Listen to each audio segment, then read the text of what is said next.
Hello everyone, how you doing? And welcome back to Skye and Evan in the morning.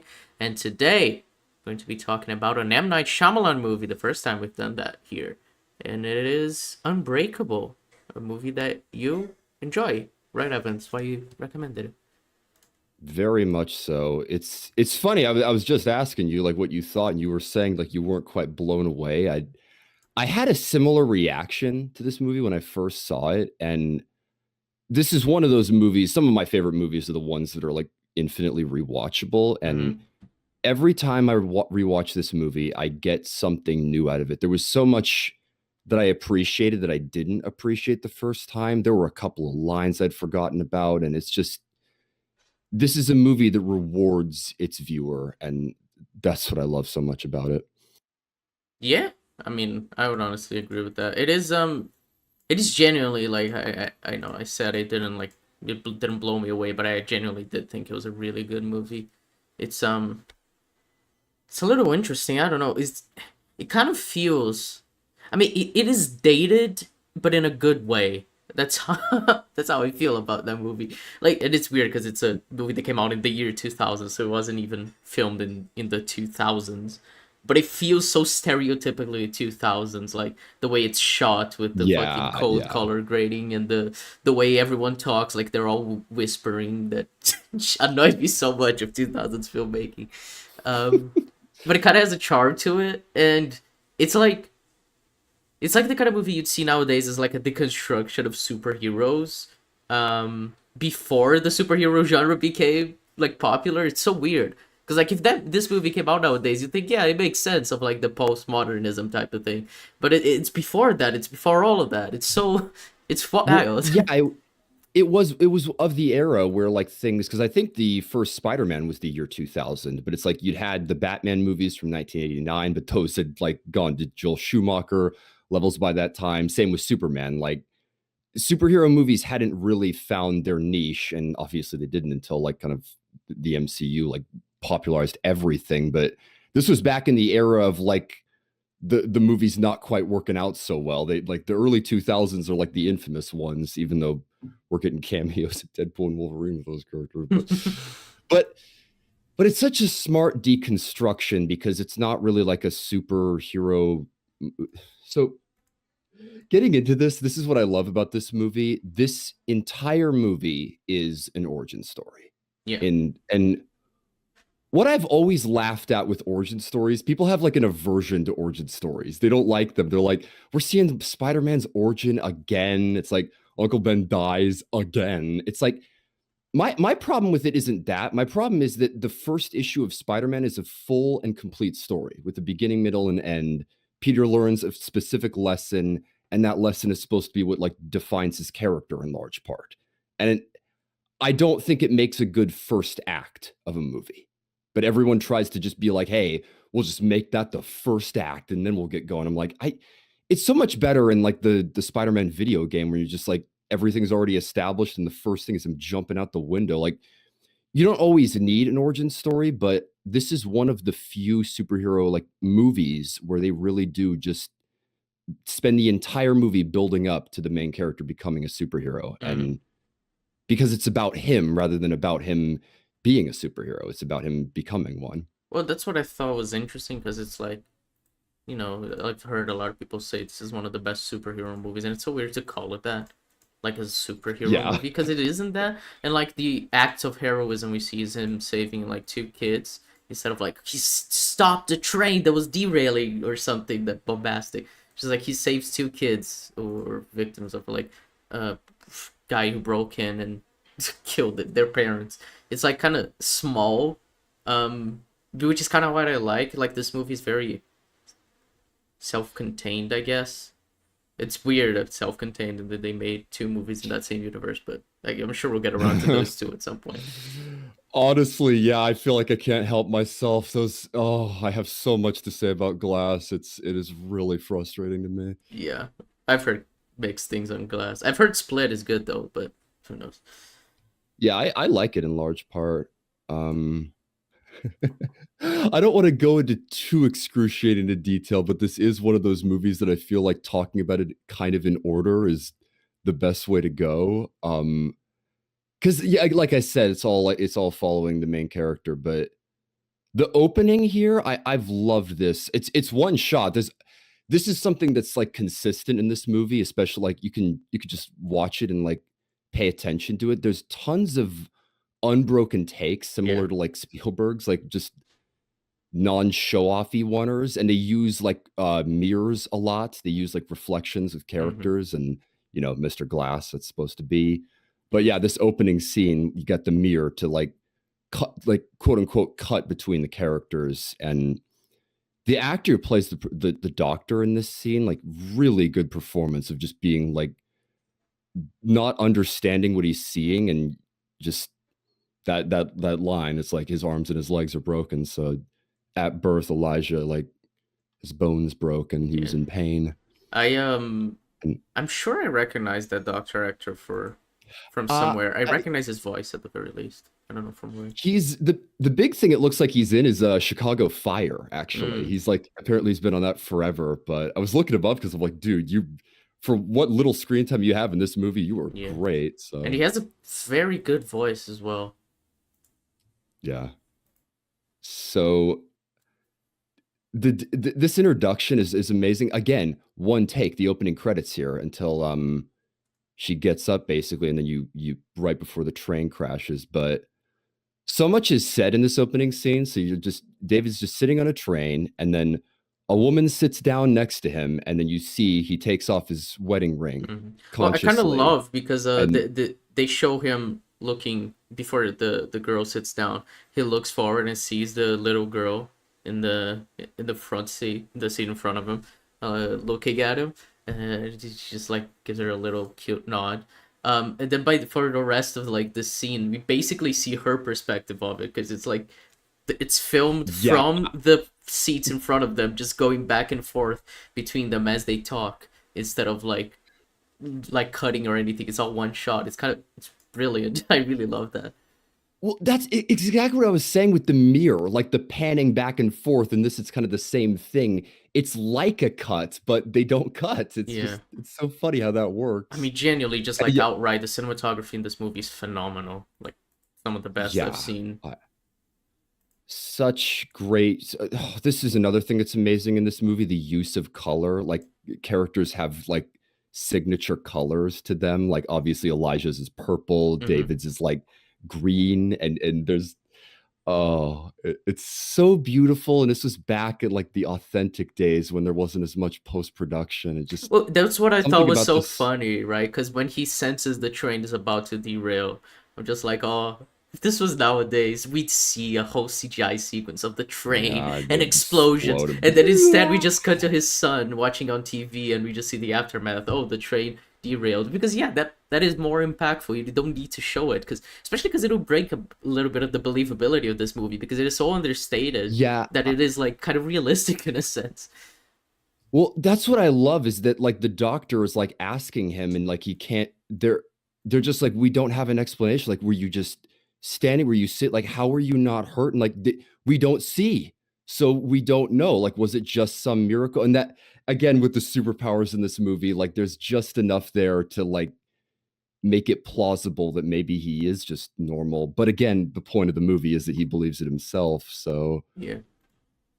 in the dialogue here, two details that I love is like she's a sports agent, and she just asks like, do you like football? And he says not really. And then he also like asks like flirtatiously if like he's looking for synchronized swimmers, and then says, I'm afraid of water. Like the dialogue is purposeful. There's so much setup and payoff in this movie for things that happen later. And again, that's why rewatching this movie is just so cool, because it's, you realize how much is laid out and how much everything is supposed to hit.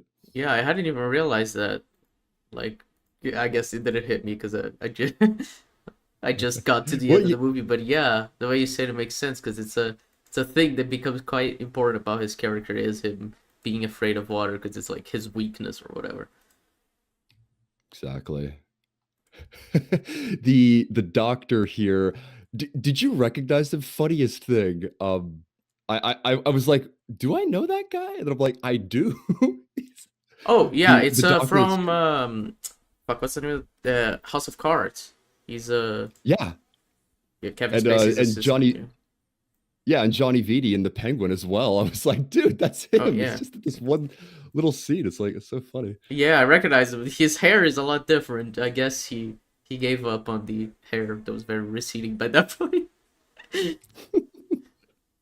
More power to him. Yeah. But yeah, so I love this shot. There's a lot of like really unique. And again, I was mentioning the long takes, like feeling very comic booky. There's also just shots that feel like a comic book panel where they just rest on one shot and then you get like some form of action. This is exactly it. Like he's just sitting down and they're like just asking him for anything, like any allergies, any like history, like heart or kidney issues. Like he's like, no, nothing. And And then in the you just see foreground this we little have red, yeah. yeah, this little red dot just get bigger and bigger, and you're like, oh my god, it's like, and with the dialogue laying it out that like you didn't break one bone, you don't have a scratch on you, and all the victims looking at him as he's leaving, that was something that hit me on this particular time. It's like, damn man, all these people that are in the hospital and that were at the church, like all those people on the train were real people, and Yeah. we see like the families and everyone that was involved.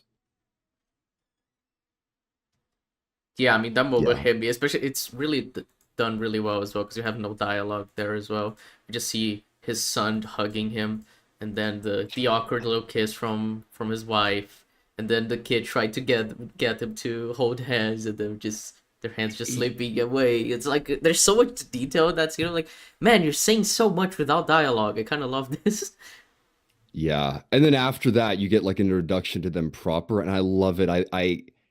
It's so great how this is almost unsaid until she like full out like asks him to start again. It's Hmm. because they're just kind of cold to each other. It's like they've been married too long. There's just the sparks kind of gone. Like whatever they had before, it's not quite there. And neither of them really seem happy. And it's handled really well and it's conveyed better. So yeah. So after this, you get the oh man, again, I don't want to go into too excruciating detail, like I said. Um, so like David gets a note on his car that just asks him, "How many days of your life have you been sick?" And then yeah, then he just straight up like asks the secretary or whatever that it's at the place he works, like the question. His boss thinks it's an in to try to like get a raise because he's been there 5 years and no sick days, which I thought cool that was little a funny moment. And exchange because I was like, oh, like if you are the boss, yeah, that's what you're gonna think, right? yeah, it's cool little detail. And then this great shot as well here with him standing with the poncho in the rain. Like oh, great example of like showing off with the cinematography. And again, like the whole football injury comes in later, and like he said, like I don't like football really, but he works at a stadium for football, and you just get this shot of him like looking at the players, and there's something in his face that's like kind of sad and regretful. So, and then you have him talking to Audrey, and they can't remember one time. And I will say, like some people, there's a lot of things some people call bullshit in this movie, and that's one of them is like the not being sick. I've honestly found it pretty reasonable. Like I could see someone just not really getting a cold their life and not thinking too much of it, because some people are like, wouldn't you like think you're like super powerful? You never get I'm like, there are people who just don't get sick all that much and don't Yeah. really make much of a thing. So I'm like, I think it's all right. Unless someone calls attention to it, which is what happens in this movie, I don't think like a normal person would like really notice it. Yeah. So after this is when you get the introduction to Elijah proper, with the flashback to his childhood and his mom giving him comic books, and the kids call him Mr. Glass because he breaks like glass. And I love I love how they shoot just normal things and you just get an appreciation of how like dangerous the world itself is to Elijah, because Hmm. he just doesn't want to go on the playground. He doesn't want to hang out with the other kids because like it's dangerous to him. Oh, and the shot And of him he opening the comic book, by the way, the presenter is so oh, fucking good, just tracking as he turns it around. Oh, it's fucking cinema that is. I'm not I'm not exactly sure what they did, if that thing was on a wire or something, but one way or another, that motion just it matches so perfectly. It is such a little innovative shot there. I love it. Um, so yeah, you get this funny little exchange with this guy who clearly is in the wrong store, and Samuel Jackson's doing his Samuel Jacksonisms, and then David and him meet. So you get him laying out that he thinks that it's such an interesting idea, because he basically the disease um the genetic disorder where his like bones are more brittle. I've heard like it's not like depicted necessarily realistically in this movie, like not the greatest surprise, but it is a real thing. Like Oh yeah, it I've is a heard real of that. Yeah. condition. Um, but yeah, he's like he thinks if like I'm on one end of the spectrum and I can't, and my bones break easily, is there someone that's like on the opposite end that can't be broken? So, and then David just thinks he's like a nut basically, or like a con man, and just takes off. And something that I really appreciated this time, and I've appreciated this a couple of other times, I love that Elijah tries to be as non-invasive as possible with him, because he bothers him, and he does like approach him a decent bit in this movie, but he tries his best just to like ask a couple of questions, get as much information as he needs, because he can't force him to be who he wants to be. He really does just try to encourage him. And a lot of characters act like that, kind of, prodding David and like pushing him to figure out like how he'll react. So, I mean, yeah, it's why I think they actually get along when he goes to the stadium and sees him there instead of just like telling him to fuck off. Because it's just like yeah. generally just asking questions. He even makes a joke, so it's like, Yeah, so that's the next little bit to go to. Something as well. I was mentioning the playground. I appreciate it. Like, dude, it low key is kind of dangerous for him to be in just a crowd like this. Like just at a baseball stadium, like all it takes is like being bumped in the arm or something like that. And he took a risk being here, but like you wanted to see him. So you yeah, like you get dialogue laying out that he like chose to protect people, and then this moment where he bumps shoulders with a man, and he he decides to do pat downs, and he talks to Elijah. This is one of my favorite shots, like the just the entrance there. You like where you're panning backwards to like make the shot bigger. There's a lot of that, but he talks about being able to see to sense when people have done something wrong if he like touches them or is near them. And it's I love that line from Elijah when he's like it, like the superpowers instead of comic books are like an exaggeration of the truth. Like maybe it comes down to something as simple as instinct. And yeah, I like that interpretation that the movie has of like superpowers. I thought that was cool. It seems like because every a really interesting direction to take. Like if you want to make like comic books such a huge part of the movie, which they are, to just be like this ancient knowledge passed down from like people who are superhuman. It is kind of neat to just think maybe it's just exaggeration, and it makes sense because like obviously comics, just like any story, just analogies or metaphors for stuff in real life. But taking that to the oh level of yeah. like, oh, he's just, someone super strength. Well, maybe he can lift 350 pounds. It makes sense. It's neat. I like the way this movie's kind of like understated, and the superpowers are just like making it seem like it's just like this above normal thing, rather than just like a huge like superpower like Hulk level. It's more Yeah. understated, and I And like that. and just tangible enough, like you were saying, they're like being able to lift 350 pounds. It's like that's really impressive, but it's like I is that like superhuman? I'm like kind of ish. It's just enough. It's just enough to feel like plausible, and Hmm. like something that could actually happen in the real world. Oh, and then after that is when you get the stairs. This scene is fucking hard to watch, man. David described seeing a silver gun with a black grip, and Elijah tries to chase the guy down, and you just know it before it happens, but he's just limping along down the stairs, and then full tumble and just, but he sees it at the very end, confirms it that David was right, and it's just like, it's like it's all worth it just for that. Man, the way they shoot this in the OST, it's just, oh, it's eerie to watch. Yeah, I was very uncomfortable. So yeah, let me. So yeah, next big thing, like we were talking about the weightlifting.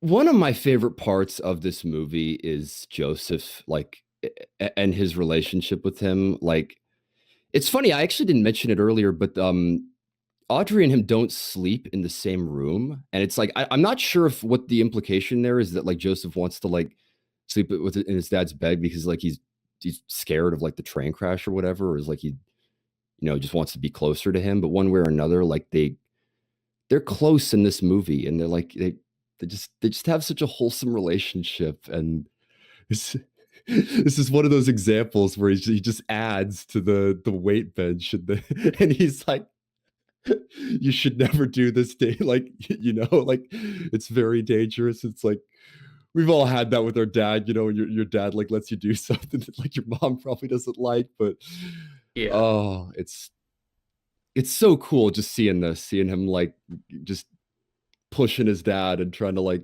get him to do something cool. And because David discourages himself in this movie, he doesn't believe in himself, and it's cool seeing people like Elijah and especially Joseph who just believe in him in spite of it all, even though he won't believe in himself. It's yeah.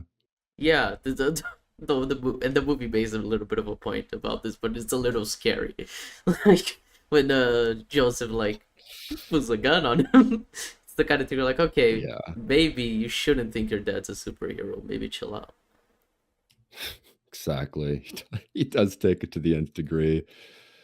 So the school, this is a I've always found this an interesting moment, just this like NPC. We barely even see her face, but she remembers David, talks about like the how they keep like the story of the boy who spent 5 minutes at the bottom of the pool. Like, are you still phobic of water? And it's again like it's almost like he's forgotten why. He's like he's pushed that aside because I mean, it's traumatic when Yeah, I something like mean, that it is a happens to you when trauma you're a kid. response to like repressed memories like that. And he says, "I just didn't remember it. I remember it," which I thought was like, it does make sense. Yeah, exactly. There's a lot of that in this movie where you have to go with that idea that he's just kind of pushed things aside, and he just keeps disregarding all of the signs in this movie that like he might be what Elijah thinks he is. So yeah, and now we have the gun. See, this is again one take, like a ton of this movie, and this is one of those things that I could see just straight up not working in like in a modern movie. Like it would be so easy to flub the execution of this and make this come across as unintentionally funny, but this is like played 100% straight, and the dialogue is so good. And I love that line from Audrey, like sometimes when people like Elijah get hurt, like their mind can get hurt too, and it's like that cuts through so much of what Elijah is like. I mean, So yeah. yeah. I mean, we'll get to the ending, but yeah, it's definitely a truth for him. Yeah, and this reaction of when he puts down the gun and David just unloads them, just all of them just collapse, just like god damn, man. And then this is the moment in the movie where he like actually like kind of draws a line in the sand, and he just says like, please stay away from my family. And then and Elijah does, he because it's funny, he broods in the comic shop after that, and then he calls him, but he doesn't like, David's the one who approaches him after that. Like he, Yeah, I mean, he leaves a message on his phone. He doesn't force himself, I guess, on him. yeah, and that's and that's that line. Oh man, I put that in my review on Letterboxd. That little bit of sad. I didn't mention that in the first scene with them. that was one of the things that stood out with me with this movie on this rewatch was David describing waking up in the morning and feeling sadness. Like and that's what he brings back in this conversation. Like I that little bit of sadness in the mornings you spoke of, like I think I know what that is. Perhaps you're not doing what you're supposed to be doing. It's like it's this is why this movie's so cool. You can call it like a quote unquote superhero movie, but it's like it's the story of realizing who you are and realizing like realizing when you're unhappy with your life, realizing that when you're unhappy with what you're doing and trying to be something more that's like in line with who you are and what you value. So I love it. So after this, the comic shop again. So much of the cinematography of this movie is just so cool looking, and this shot is such a comic book shot of him in the wheelchair with his leg out, like all pinned up, and just all the action figures and comic books in the background, and he's just like I said, he's just brooding and upset. So. Uh, and now you have the dinner scene between them and the key piece of dialogue in here that's really cool. And again, what's so cool about these two, because like Joseph and Elijah are the ones who kind of like prod David to be a superhero, but Audrey's was the one who like David almost felt like he couldn't be a superhero for if he wanted to be with her. He because she doesn't like violence and didn't like football, or at least like the rewarding, being violent part of it. And David gave that up intentionally after the car wreck to be with her. And and she tells him in this scene that she wouldn't want that from him. She wouldn't want him to give it up. And the line as well with like when did you think we might not work out? And he said, I had a nightmare and I didn't wake you for you to tell me it was okay. And it's like, oh man, they connected later. It's great. Yeah. So this, and then yeah, that kind of leads into the ending. When he visits the train yard, because that's what Elijah says on the phone, that the weakness is water. Like every superhero has like one weakness. Like so, it's like your kryptonite. And again, with the use of rain in this movie, I love that. Like, because they're obviously you get the pool later on in the third act, but it's raining a lot in this movie, and it's interesting for him to like his like costume, as it were, to be like a poncho that like keeps the rain off. So yeah, and then you see the car wreck, the music in this scene, and through this movie, by the way, James Newton Howard's like score is incredible. But you get like probably the most superhuman thing David does in this movie, where he like rips the door of the car off and pulls Audrey out. Yeah. And I do And like the then, moment where the guy asks, "Hey, are you okay? Like, are you yeah, hurt, are man?" you And he hurt? just looks. Yeah, it's so cool. And then he calls him on the phone. He's like, I wasn't injured in that crash. I've never been injured. What do I do? And yeah, and that's it. Like you get maybe 10 minutes of him going out and being a superhero. Yeah, 16. And yeah, the whole third act where he's in costume is only about like 15 minutes. So he just goes to the train station and just gets different visions of different people, and then he finds the orange man and goes over and yeah, he's kidnapped kids. And something as well that I appreciated, it's so cool. So like you get him like freeing the kids, and then the guy pushes him into the pool. It was two kids who pushed him down in the pool and made him swallow the water the first time. And then I realized he's saved by two kids from the Hmm. pool. They reach it out of like, oh, That is cool. even that connects. Yeah. So I did think it was a yeah, little funny for him to be pushed off the window. I was like, okay, he's just gonna get back up, and it's like, yo, superhero moment. But then he's like, oh, it's a pool. It's like, of course it's a Yeah, pool. it's an eerie shot too. Where you just see like the covers just like moving over. It's like ah! And, like it's just swallows him up like a monster, like yelling. Oh, pool covers are dangerous, and some people don't realize. So yeah, and then he chokes the bastard out, and then yeah, just hangs up his cape and takes his girl to bed and says, "I had a bad dream." It's yeah, and then that's the last bit with Joseph where he slides the newspaper over. It's something I did not appreciate. He mouths the words, "You were right." Yeah. Like I'd only remembered him like just sliding the newspaper over and like it just being something in his eyes, but it's like, nah, you were right, man. You were right about me. It's like, ah, awesome. And then yeah, that leads into the end. So people have opinions about this ending, and we were talking about the whole twist cliche with Shyamalan. What did you think about the ending, and you know, kind of how the movie wraps up in total? Oh, I liked it. I think it's actually really good. Because I was, because like for me, Elijah is a much more interesting character than David. Um, I was spent the time with like, I like him. He has this obsession with it, and I wonder why.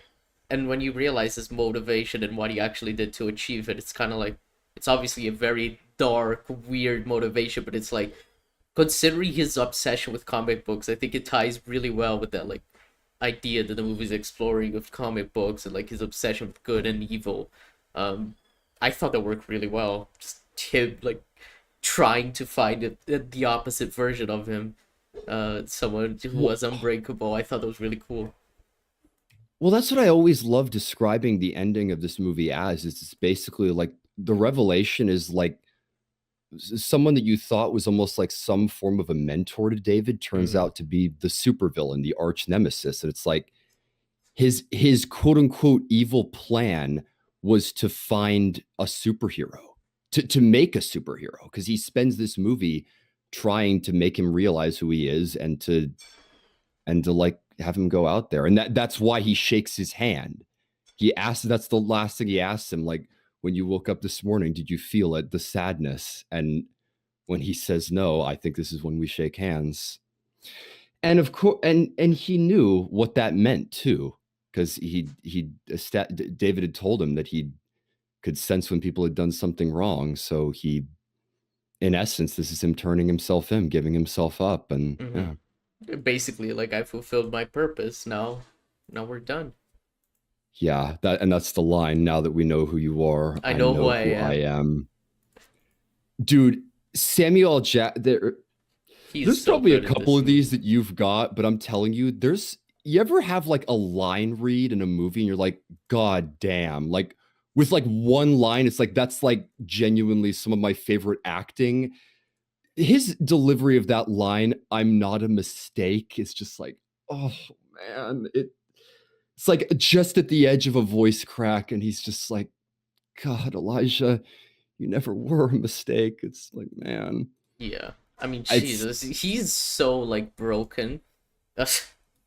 Pun intended, I guess. Like mentally, like it because of his physical ailments. That is just like it is so. It is like kind of the textbook like comic book villain type of motivation. Like they're like kind of like yeah. broken and trying to find a reason for it for or try to fix themselves, and that's it. Just works really well for his character. It's why I really like it. Like this feels like this just like cl- classic comic book story, but in a way that it isn't really. I don't know. It's like it has all the traits of a superhero movie, but not quite the same as you'd expect from like a Marvel or a DC movie. It's special in a way. I don't know. Yeah. Well, again, it's because it's kind of just the dynamic between these two characters. These two are what make the movie.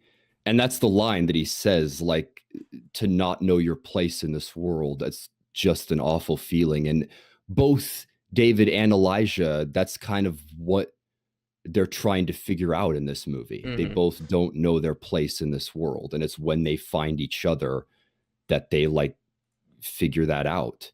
So I, the this is what is so funny about this movie is I think this is what started Shyamalan buying into the twist thing.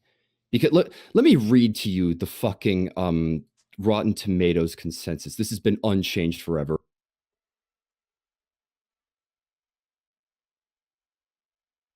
Uh, yeah. With a weaker ending, Unbreakable is not as good as The Sixth Sense. However, it is a quietly suspenseful film that intrigues and engages, taking the audience through unpredictable twists and turns along the way. It's like, fuck you, man. Like, what? The ending's bad. It's not as good as what are you talking about? It's like, this is the thing though about like movies that have a twist. Some people get like caught up in the twist being the whole point. I'm like, yeah, it's one of the more memorable parts of that movie. And like you haven't seen The Sixth Sense, but the ending of that movie, it's similar to the like the newspaper scene in this movie. Like the ending of the movie is that kind of like that's David's ending, and the wrap up of Elijah's character is kind of like where the quote unquote twist happens. But I just find it so funny that people would like be that disappointed by either not getting a twist or getting a seemingly disappointing twist. Because I guess where that attitude comes from is it's predictable, right? And it's like, yeah, kind of, but I I always laugh at that too. I'm like, it's predictable, right? I'm like, it's predictable for a reason, though. It's because it's kind of set up, you know. Yeah. It's because it adds up, and it was like always there. I I say don't that a know. lot about like twists, and everyone's like, "Oh, it's so predictable," but I'm like, that's sometimes that's a good thing, you know? Like, Yeah, I've heard people say that about the Batman twist as well. Like, that also makes sense in that movie. That's why it's good. yeah. Well, we'll get. Let me tell you something. You want an unpredictable twist? Glass has an unpredictable twist, and that's the fucking problem. It is like the most out of left field thing you could possibly imagine, and that movie has problems beyond the ending. Let me tell you, that is not just that the ending ruins everything, but I I think this is a great ending. This Mm, is not something that I think is like even lackluster. I just genuinely think this is like where the movie's supposed to end. I remember the one thing that like kind of disappointed me when I watched this for the first time was the use of like the text at the end. mm-hmm. I remember being like, "Oh, like I'm just gonna lay it out," but really, what else do you show? Like Well, Elijah yeah. just getting in handcuffs or whatever. It's over. He's gonna It's go to kind the of police. yeah, it is kind of weird. You obviously he is going to go to the police. I kind of think the scene could have just been better if they had just like just let it play out. David walks out and then that's it. Instead of like showing what Yeah, actually happened to like make it fully explicit, maybe. But it's not like I an guess issue either way. maybe he was worried it would be ambiguous. Like it's like, did he let him go? And he's like, no, he did not let him go. Yeah, But yeah. yeah, little bit weird that, but and and I get being disappointed, but I just it's one of those things. I don't think it needs an insane twist, and I don't think it needs something like completely crazy and earth shattering. But because this movie isn't like that. This movie is just a quiet, subtle movie that's like primarily focused on two men and exploring an interesting theme about just overcoming sadness and overcoming like unfulfillment in your life. So Hmm. Yeah, I yeah. I agree. I, Yeah, sorry. my issue with this movie is that I think it's a little self-indulgent in a way that kind of bother me sometimes. Like shots linger on for a little too long, and the use of slow-mo sometimes. Okay, man, just kind of chill out. I, I did find that funny just sometimes like the casual usage. There's like they kind of use that to depict his perception powers, but Hmm. yeah, I some of the like just slow-mo like wow, I was Yeah. like, oh, that's so product of the early Oh 2000s. yeah, Like no it one really feels does that so early anymore. 2000s, and it kind of reminded me the way it's so self-indulgent of Zack Snyder's Watchmen, which I don't think is a bad movie, but it had the same vibe of just like, whoa. let's linger on this shot because it looks so cool when he's brooding with his poncho. Whoa. Like, okay. Yeah, Zach goes far more insane with the Well, yeah, slow Zach mo, but is known for yeah, his self-indulgence, but yeah. But yeah. like that was genuinely Sage got like my main criticism of this movie. I don't think there's like anything I would pick apart in terms of like story level. It's just I really enjoyed it. It's just that it didn't like blow me away, but I genuinely did like it.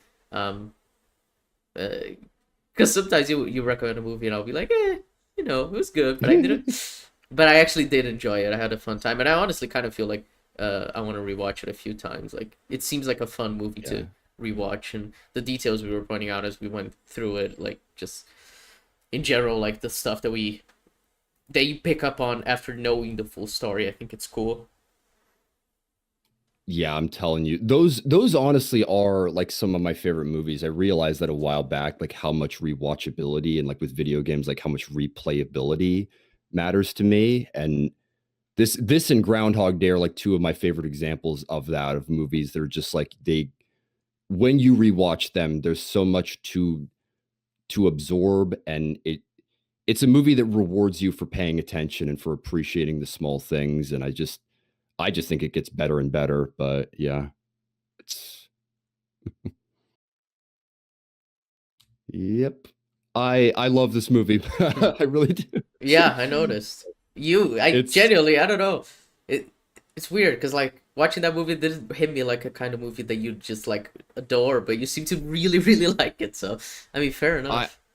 yeah, it's in my top 20 all-time favorite films, and like I don't expect you to have the same reaction or like it. Even with rewatching, but it's this one sticks with me. It really does. Hmm. So Yeah.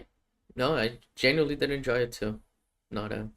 Oh shit! I forgot that I needed to recommend something today. But yeah, while I figured that out, yeah, it is a good movie, and I mean, I got tired of being like, oh, Shyamalan, so cringe. His movies also bad. I've been giving him more of a chance recently especially after I watched Trap, and that movie was just like genuinely so much fun. Where I'm like, well, I want to watch some of his other movies. There's a couple like I haven't seen The Village. There's some like past this era that people say are all right, and I'm like yeah. I haven't seen Signs yet. So I'm curious. Well, yeah, like genuinely, I think it is. He's a very interesting filmmaker, and kind of, even if he doesn't, you know, make hits a lot of the time, I still appreciate the like his creativity and just like the confidence he has in his own work. Because like he self funds most of his movies, right? So it's kind of Yeah, yeah, and writes and directs and yeah. serves as a producer. Yeah, he It's like he and genuinely pretty cares a lot about the movies he's making, and you can tell it is an M Night movie for better or for worse when you're watching it. So yeah. yeah, it's commendable stuff, especially since he was pretty much doing that from like the beginning. He's always been at the center of his work, and say what you will about him as a filmmaker, but he's a purist. It goes back to like the Hitchcock era of like, just one guy kind of being in control of the film. Like basically an auteur. So, yeah. Yeah. Well, All right. Do you have a recommendation, well, Skye? I, the one I want to do is an M Night movie as well, but I think it'd be weird to do twice in a row. But I guess why not, right? Um, Yeah. I I would have recommend Knock at the Cabin. Oh.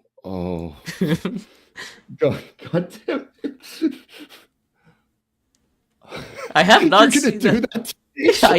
I have not seen that movie. There's a YouTuber I edit for that said it was good, and I've heard it's not terrible. I've heard it's interesting, but I've heard so few things about it, like so little discourse around it. But after watching Trap, I was like, hey, I may as well watch some of his other stuff. And Knock at the Cabin is one that I haven't seen, a lot of stuff said about it. So Knock at the Cabin, It's true. People were more talking about Trap for sure. yeah. I that kind of no. I think Knock at the Cabin seemed to confuse more people than anything, but yeah, that trailer did not sell me. So All right. I Knock I at the like the Cabin. actors, and it could be Yeah, interesting. Like maybe. it could. If anything, it looks pretty small scale. It looks like Yeah. it's stuck at the cabin. Like the world ending or not ending is like almost beyond that. So yeah, I will give it a fair shot. You deserve it, Shyamalan. Seriously, Yeah. I on and off. I got problems with you as a filmmaker, but man, sometimes you do deliver. Yeah. So you have to watch Unbreakable. We're all gonna watch Knock at the Cabin. This is our Shyamalan arc, I guess. All right. Why not? All right. Well, with that, folks, I guess we'll see you next week for Knock at the Cabin. And thank you very much for watching. And we both do very highly recommend Unbreakable. Very good movie. Absolutely. Yeah. Catch you later. Oh boy.